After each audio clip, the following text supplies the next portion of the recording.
दोस्तों, भारत के पूर्वी राज्य पश्चिम बंगाल में आए एक बड़े सियासी तूफान ने सिर्फ कोलकाता की सत्ता नहीं बदली, बल्कि पूरे भारतीय उपमहाद्वीप की जियोपॉलिटिक्स का रुख ही मोड़ दिया है। क्या आपने कभी सोचा था कि एक राज्य का चुनाव नतीजा सीधे अंतर्राष्ट्रीय सीमा पर हड़कंप मचा देगा? क्या बांग्लादेश की नई सरकार अब आग से खेलने की कोशिश कर रही है?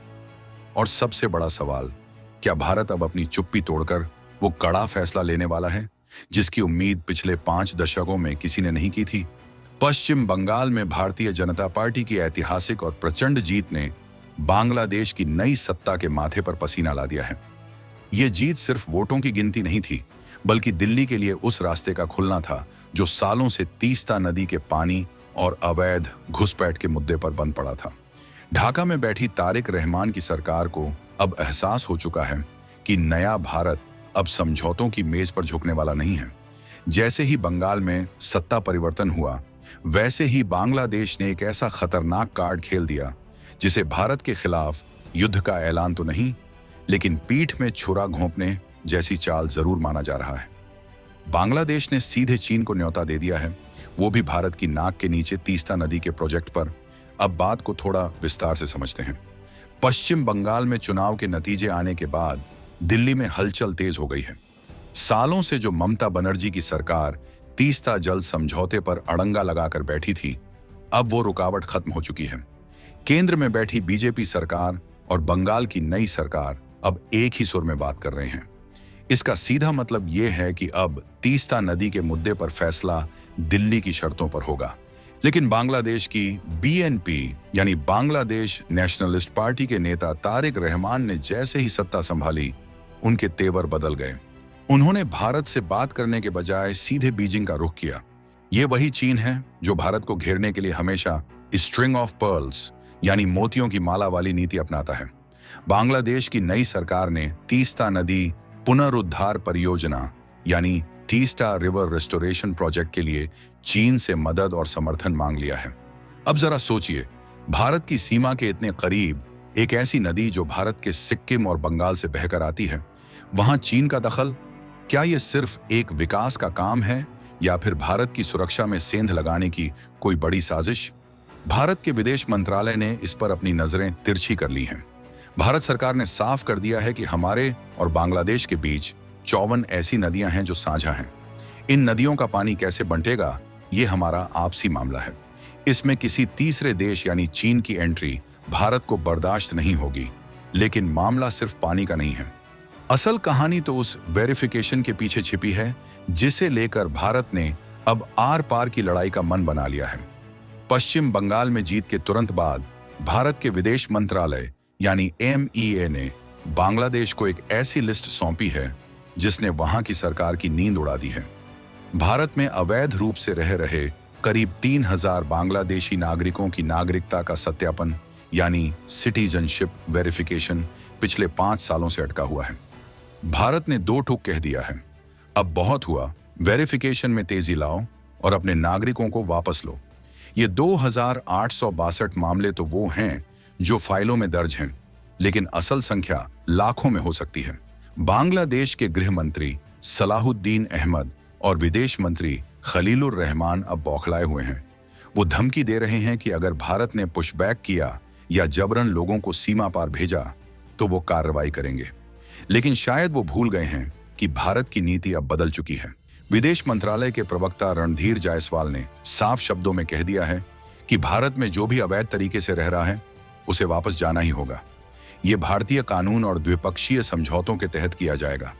भारत अब किसी के दबाव में आने वाला नहीं है। अब इस पूरे विवाद के पीछे के सस्पेंस को और गहरा करते हैं। तीस्ता नदी का ये प्रोजेक्ट क्या है और चीन इसमें क्यों कूदना चाहता है? तीस्ता नदी हिमालय से निकलकर सिक्किम और फिर बंगाल के सिलीगुड़ी कॉरिडोर के पास से गुजरती है। सिलीगुड़ी कॉरिडोर, जिसे चिकन नेक कहा जाता है, भारत का वो सबसे संवेदनशील हिस्सा है जो पूर्वोत्तर राज्यों को बाकी भारत से जोड़ता है। अगर यहाँ चीन की मौजूदगी बढ़ती है तो ये भारत की गर्दन पर तलवार रखने जैसा होगा। बांग्लादेश चाहता है कि चीन इस नदी की ड्रेजिंग करे, तटबंध बनाए और पानी का मैनेजमेंट संभाले। लेकिन भारत जानता है कि चीन जहां भी पैर रखता है वहां वो सिर्फ विकास नहीं बल्कि अपना जासूसी नेटवर्क और मिलिट्री बेस बनाने की फिराक में रहता है।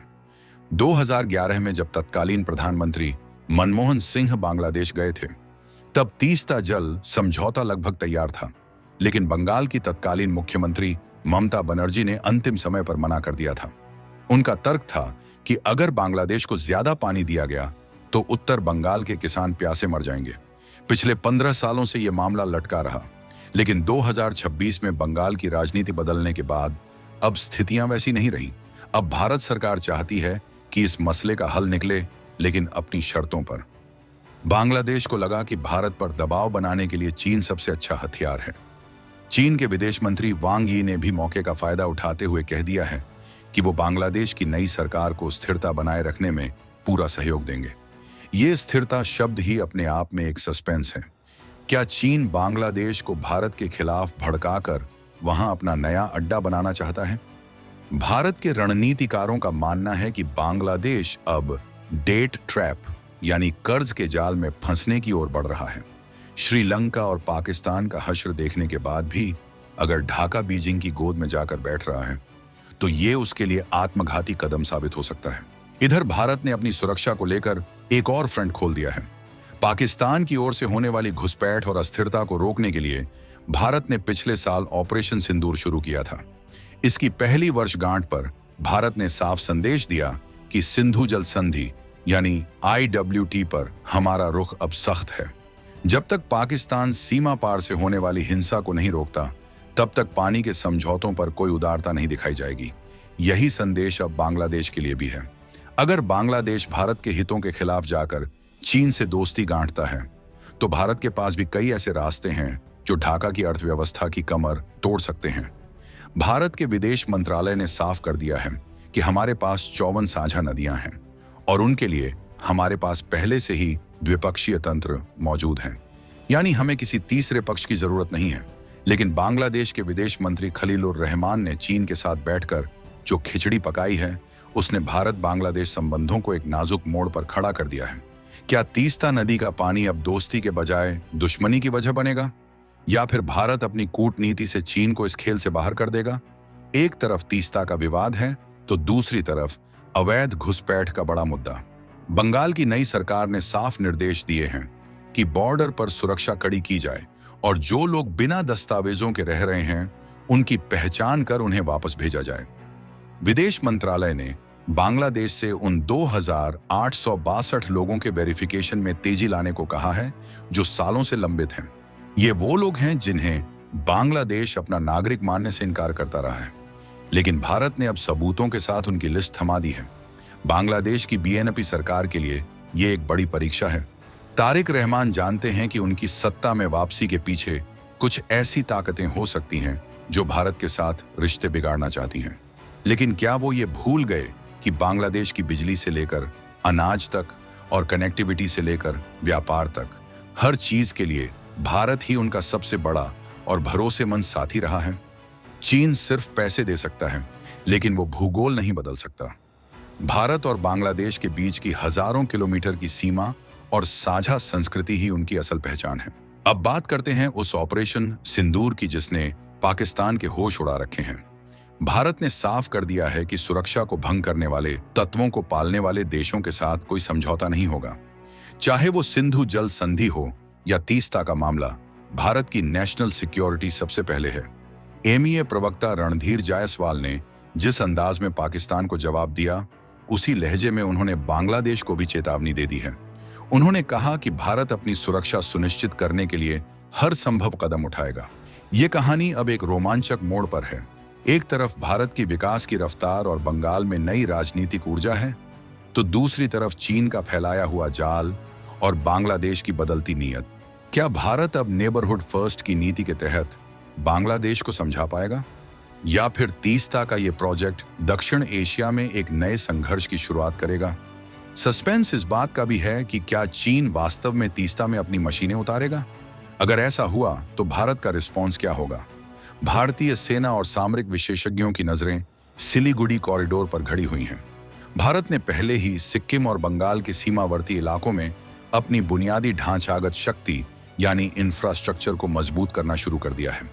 अगर चीन तीस्ता के बहाने वहां पहुंचता है तो भारत की मिसाइलें और रडार सिस्टम उसे मुंहतोड़ जवाब देने के लिए तैयार हैं। राष्ट्रवाद की इस लहर में भारत का आम नागरिक भी अब यही चाहता है कि देश की सीमाओं के साथ कोई समझौता न हो। अवैध घुसपैठ का मुद्दा सालों से बंगाल की राजनीति में एक नासूर बना हुआ था, लेकिन अब जब सत्ता बदली है तो उम्मीद है कि यह नासूर भी साफ होगा। बांग्लादेश को यह समझना होगा कि भारत के साथ दुश्मनी उसे वहां ले जाएगी जहां आज पाकिस्तान खड़ा है। भूखमरी, कर्ज और अंतर्राष्ट्रीय मंच पर बदनामी। भारत ने अपनी नीति को बहुत ही सरल भाषा में दुनिया के सामने रख दिया है। हम शांति चाहते हैं, हम विकास चाहते हैं, लेकिन अपनी संप्रभुता यानी सॉवरेंटी की कीमत पर नहीं। तीस्ता नदी का पानी दोनों देशों की प्यास बुझा सकता है, लेकिन अगर उसमें चीन का जहर मिलाया गया तो भारत उस पानी की धारा को मोड़ने का दम भी रखता है। इस पूरे घटनाक्रम में एक और दिलचस्प पहलू है। क्या आपको पता है कि तीस्ता परियोजना में चीन की रुचि केवल पानी के मैनेजमेंट तक सीमित नहीं है? चीन का असली मकसद है बंगाल की खाड़ी तक अपनी पहुंच आसान बनाना और भारत के पूर्वोत्तर राज्यों पर नजर रखना। अगर तीस्ता प्रोजेक्ट के जरिए चीन बांग्लादेश में अपनी जड़ें जमा लेता है तो वो म्यांमार से लेकर बांग्लादेश तक एक ऐसा घेरा बना लेगा जिससे भारत की सुरक्षा को बड़ा खतरा हो सकता है। लेकिन भारत अब 2026 का वो नया भारत है जिसने अपनी रक्षा नीति को आक्रामक बना लिया है। अब हम केवल जवाब नहीं देते, बल्कि हम पहले से ही अपनी बिसात बिछा देते हैं। बंगाल में जीत के बाद बीजेपी सरकार ने जो पहला कदम उठाया वो था सीमा सुरक्षा और अवैध प्रवासियों की पहचान। ये सीधे तौर पर बांग्लादेश को एक मैसेज था कि अब बॉर्डर मैनेजमेंट में कोई ढिलाई नहीं चलेगी। बांग्लादेश के विदेश मंत्री का ये कहना कि जबरन लोगों को भेजा तो कार्रवाई करेंगे, उनकी हताशा को दर्शाता है। अंतर्राष्ट्रीय नियमों के अनुसार किसी भी देश को अपने नागरिकों को वापस लेना ही पड़ता है अगर वो दूसरे देश में अवैध तरीके से रह रहे हों।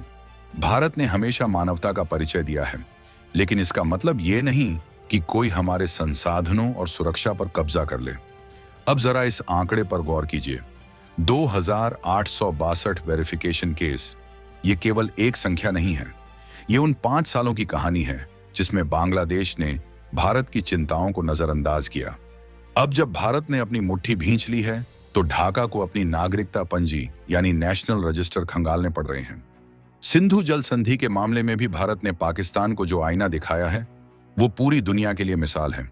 अशांति और वार्ता एक साथ नहीं चल सकते, और यही बात पानी के समझौतों पर भी लागू होती है। अगर पाकिस्तान सीमा पार से अशांति फैलाना जारी रखता है तो सिंधु नदी का पानी भी अब उसकी प्यास नहीं बुझाएगा। भारत ने ऑपरेशन सिंदूर के जरिए यह साबित कर दिया है कि हम अपनी जमीन और अपने हक के लिए किसी भी हद तक जा सकते हैं। भारत बांग्लादेश के बीच 4096 किलोमीटर की सीमा है। यह दुनिया की सबसे लंबी साझा सीमाओं में से एक है। इस सीमा पर शांति तभी रह सकती है जब दोनों तरफ से ईमानदारी हो। भारत ने अपनी तरफ से हमेशा दोस्ती का हाथ बढ़ाया है, चाहे वो वैक्सीन डिप्लोमेसी हो या संकट के समय बिजली की सप्लाई। लेकिन अगर बदले में हमें चीन की साजिशें मिलेंगी तो भारत को अपने कड़े फैसलों के लिए मजबूर होना पड़ेगा। तीस्ता नदी के किनारे रहने वाले लाखों लोगों की आजीविका इस नदी पर निर्भर है। भारत चाहता है कि एक ऐसा न्याय संगत समझौता हो जिससे बंगाल के किसानों को भी पानी मिले और बांग्लादेश के लोगों को भी। लेकिन इस पूरी प्रक्रिया में चीन जैसे बाहरी तत्व का क्या काम? ये सवाल आज हर भारतीय के मन में है, और इसका जवाब भारत के विदेश मंत्रालय ने बहुत ही सधे हुए अंदाज में दे दिया है। हमारे आपसी मसले हमारे आपसी तंत्र से ही सुलझेंगे। जैसे जैसे 2026 का ये साल बीत रहा है, दक्षिण एशिया की राजनीति और अधिक रोमांचक होती जा रही है। बंगाल में आए राजनीतिक बदलाव ने ढाका की नई सरकार को बैकफुट पर धकेल दिया है। अब देखना यह होगा कि क्या तारिक रहमान अपनी गलती सुधारते हैं या फिर चीन के हाथों का खिलौना बनकर अपने ही देश का भविष्य अंधकार में डालते हैं। भारत की राष्ट्रवादी टोन आज पूरी दुनिया सुन रही है। हम अब किसी के पिछलग्गू नहीं हैं। हम अपनी नीतियां खुद तय करते हैं और अपनी सीमाओं की रक्षा करना जानते हैं। तीस्ता से लेकर सिंधु तक और बंगाल से लेकर बलूचिस्तान तक भारत की आवाज अब गूंज रही है। ये 2026 का नया और आत्मनिर्भर भारत है। अब ये पूरा विवाद किस ओर जाएगा? क्या बांग्लादेश चीन से अपना समझौता तोड़ेगा? क्या भारत उन 3000 अवैध नागरिकों को वापस भेजने में सफल होगा? ये ऐसे सवाल हैं जिनका जवाब आने वाले कुछ महीनों में मिल जाएगा। लेकिन एक बात तय है, भारत ने अपनी लकीर खींच दी है। बांग्लादेश की नई सरकार को अब यह फैसला करना है कि वो भारत के साथ अपनी ऐतिहासिक दोस्ती को बचाना चाहती है या फिर चीन की विस्तारवादी नीति का हिस्सा बनना चाहती है।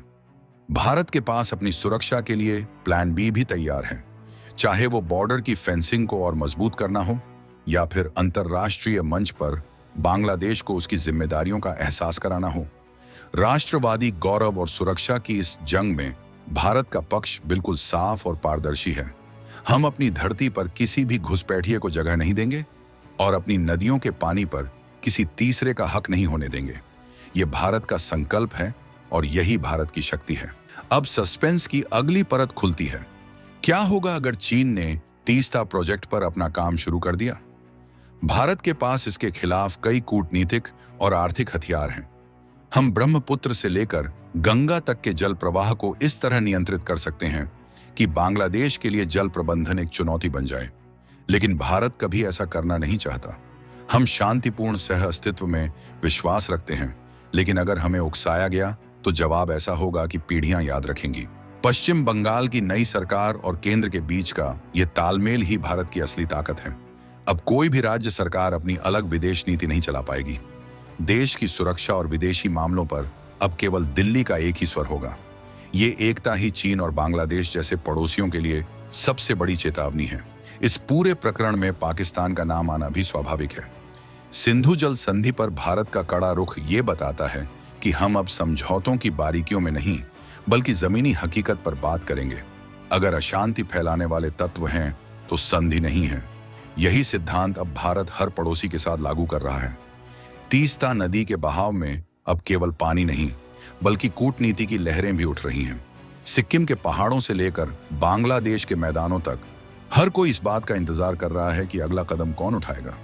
क्या भारत अपनी ओर से कोई नया प्रस्ताव देगा या फिर बांग्लादेश को अपनी गलती का एहसास होने का इंतजार करेगा? रणधीर जायसवाल के बयानों ने यह साफ कर दिया है कि भारत अब सॉफ्ट पावर के साथ साथ अपनी हार्ड पावर का इस्तेमाल करने से भी नहीं हिचकिचाएगा। अवैध नागरिकों की वापसी अब केवल एक प्रक्रिया नहीं बल्कि भारत के आत्मसम्मान का मुद्दा बन चुकी है। 2862 फाइलों से शुरू हुई ये बात अब करोड़ों लोगों के भविष्य से जुड़ चुकी है। इस वीडियो के अंत तक आते आते आपको ये समझ आ गया होगा कि बंगाल की राजनीति का असर केवल चुनाव तक सीमित नहीं रहता। ये सीधे तौर पर देश की सुरक्षा और अंतर्राष्ट्रीय संबंधों को प्रभावित करता है। 2026 का ये साल भारतीय कूटनीति के लिए एक टर्निंग पॉइंट साबित होने वाला है। भारत की जय घोष और राष्ट्रवाद की ये गूंज केवल शब्दों में नहीं बल्कि हमारे फैसलों में दिख रही है। हम अपनी सीमाओं के सजग प्रहरी हैं और अपने हक के लिए लड़ना जानते हैं। तीस्ता हो या सिंधु, भारत का पानी भारत के हितों के लिए ही बहेगा। बांग्लादेश की सरकार को अब यह सोचना होगा कि क्या वो चीन के चंद सिक्कों के लिए भारत जैसे विशाल और भरोसेमंद पड़ोसी की नाराजगी मोल ले सकती है। इतिहास गवाह है कि जिसने भी चीन से हाथ मिलाया है उसका हश्र श्रीलंका और मालदीव जैसा ही हुआ है। भारत उम्मीद करता है कि ढाका अपनी पुरानी दोस्ती को याद रखेगा और किसी तीसरे की एंट्री अपने घर में नहीं होने देगा। अब इस कहानी को थोड़ा और गहराई से समझते हैं। 2026 के भारत में एक बहुत बड़ा बदलाव आया है और वो है डेटा आधारित कूटनीति। भारत ने केवल ये नहीं कहा कि 3000 लोग अवैध हैं, बल्कि उनके पते, उनके गांव और उनके भारत में प्रवेश करने की सटीक तारीखों के साथ डेटा तैयार किया है। ये डेटा अब बांग्लादेश की मेज पर है। जब आप तथ्यों के साथ बात करते हैं तो सामने वाले के पास भागने का रास्ता नहीं बचता। तारिक रहमान की सरकार आज इसी जाल में फंसी हुई है। एक तरफ उनके कट्टरपंथी समर्थक हैं जो भारत विरोध की राजनीति पर फलते फूलते हैं और दूसरी तरफ जमीनी हकीकत है कि भारत के बिना बांग्लादेश का गुजारा मुमकिन नहीं है। तीस्ता नदी का जो रेस्टोरेशन प्रोजेक्ट है उसे अगर चीन संभालता है तो वो भारत की सिलीगुड़ी कॉरिडोर की पूरी टोपोग्राफी और वहां की हर छोटी बड़ी गतिविधि को रिकॉर्ड कर सकेगा। ये कॉरिडोर मात्र 22 किलोमीटर चौड़ा है। अगर चीन यहां घुसता है तो वो भारत के पूर्वोत्तर राज्यों यानी 7 सिस्टर्स को मुख्य भूमि से काटने की साजिश रच सकता है। लेकिन भारतीय सेना ने यहां इंटीग्रेटेड बैटल ग्रुप्स IBGS की तैनाती कर दी है। इसके अलावा भारत ने बांग्लादेश के साथ लगते बॉर्डर पर स्मार्ट फेंसिंग का काम 90% पूरा कर लिया है। अब लेजर और रडार के जरिए परिंदा भी पर नहीं मार सकता। इतना ही नहीं, भारत ने अब आर्थिक मोर्चे पर भी बांग्लादेश को आईना दिखाना शुरू कर दिया है। भारत बांग्लादेश का दूसरा सबसे बड़ा व्यापारिक भागीदार है। हम उन्हें बिजली बेचते हैं, हम उन्हें दाल, चावल और प्याज जैसी रोजमर्रा की चीजें देते हैं। अगर भारत ने अपनी सप्लाई चेन पर थोड़ा सा भी नियंत्रण लगाया तो ढाका में हाहाकार मच सकता है। चीन केवल कर्ज दे सकता है, लेकिन वो अनाज और बिजली रोजाना सप्लाई नहीं कर सकता। श्रीलंका का उदाहरण सबके सामने है, जहां चीन ने हम्बनटोटा पोर्ट को 99 साल के लिए लीज पर ले लिया। भारत नहीं चाहता कि बांग्लादेश के साथ भी ऐसा ही हो, क्योंकि एक अस्थिर पड़ोसी भारत की सुरक्षा के लिए हमेशा खतरा होता है। अब बात करते हैं उस साइकोलॉजिकल वॉर की जो इस समय चल रहा है। बांग्लादेश के 2 मंत्रियों ने जो बयान दिए कि वो कार्रवाई करेंगे, वो दरअसल अपने घरेलू वोट बैंक को शांत करने की कोशिश है। वो जानते हैं कि भारत के विदेश मंत्रालय का सख्त लहजा केवल शब्दों तक सीमित नहीं है। 2026 का भारत वो है जिसने म्यांमार की सीमा पर फेंसिंग कर दी और फ्री मूवमेंट रेजिम FMR को खत्म कर दिया। अब वही सख्ती बंगाल बॉर्डर पर दिख रही है। संदेश साफ है, भारत की उदारता को हमारी कमजोरी न समझा जाए।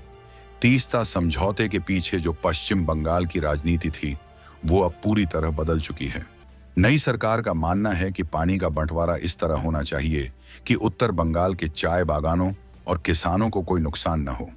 इसके लिए भारत ने खुद एक ग्रैंड प्लान तैयार किया है। भारत चाहता है कि तीस्ता के पानी को स्टोर करने के लिए बड़े जलाशयों का निर्माण किया जाए, ताकि मानसून के समय पानी बर्बाद न हो और सूखे के समय बांग्लादेश को भी पर्याप्त पानी मिल सके। अगर बांग्लादेश इस भारतीय योजना को स्वीकार करता है तो चीन की एंट्री का कोई कारण ही नहीं बचेगा। लेकिन अगर तारिक रहमान फिर भी चीन की तरफ भागते हैं तो ये साफ हो जाएगा कि उनकी मंशा विकास नहीं बल्कि भारत को उकसाना है, और उकसावे का जवाब देना भारत बहुत अच्छी तरह से जानता है। ऑपरेशन सिंदूर की पहली वर्षगांठ पर रक्षा मंत्री ने साफ कहा था कि हम अपनी संप्रभुता के साथ कोई खिलवाड़ बर्दाश्त नहीं करेंगे। ये बयान जितना पाकिस्तान के लिए था, उतना ही बांग्लादेश के लिए भी चेतावनी था। जियोपॉलिटिक्स में कोई भी कदम बिना सोचे समझे नहीं उठाया जाता। बांग्लादेश का चीन की शरण में जाना एक सोची समझी चाल हो सकती है, ताकि वो भारत से ज्यादा रियायतें हासिल कर सके। इसे बार्गेनिंग चिप कहते हैं। लेकिन भारत ने इस बार टेबल ही पलट दी है। हमने साफ कह दिया है कि पहले अवैध नागरिकों का वेरिफिकेशन करो, फिर पानी पर बात होगी। ये कंडीशनल डिप्लोमेसी है जो 2026 के भारत की नई पहचान है। अब सस्पेंस की एक और परत खुलती है। क्या आपको पता है कि भारत ने बांग्लादेश के भीतर कुछ ऐसे पोर्ट्स और रेलवे लाइनों में निवेश किया है जो सीधे भारत के पूर्वोत्तर को जोड़ते हैं? अगर बांग्लादेश चीन के साथ मिलकर तीस्ता प्रोजेक्ट पर आगे बढ़ता है तो भारत इन प्रोजेक्ट्स पर फिर से विचार कर सकता है। ये बांग्लादेश की अर्थव्यवस्था के लिए एक बड़ा झटका होगा। चटगांव और मंगला पोर्ट का इस्तेमाल भारत के लिए जितना जरूरी है, उससे कहीं ज्यादा वो बांग्लादेश के रेवेन्यू के लिए महत्वपूर्ण है। भारत की राष्ट्रवादी टोन केवल एक चुनावी नारा नहीं है, ये हमारी विदेश नीति की आधारशिला बन चुकी है। हम विश्व मित्र तो हैं, लेकिन हम अपनी सुरक्षा की बलि चढ़ाकर किसी की दोस्ती नहीं चाहते। तीस्ता नदी के पानी में जो हलचल मची है, वो दरअसल नए भारत के उदय की गूंज है। एक ऐसा भारत जो अपनी सीमाओं पर खड़े होकर दुश्मन की आंखों में आंखें डालकर बात करता है।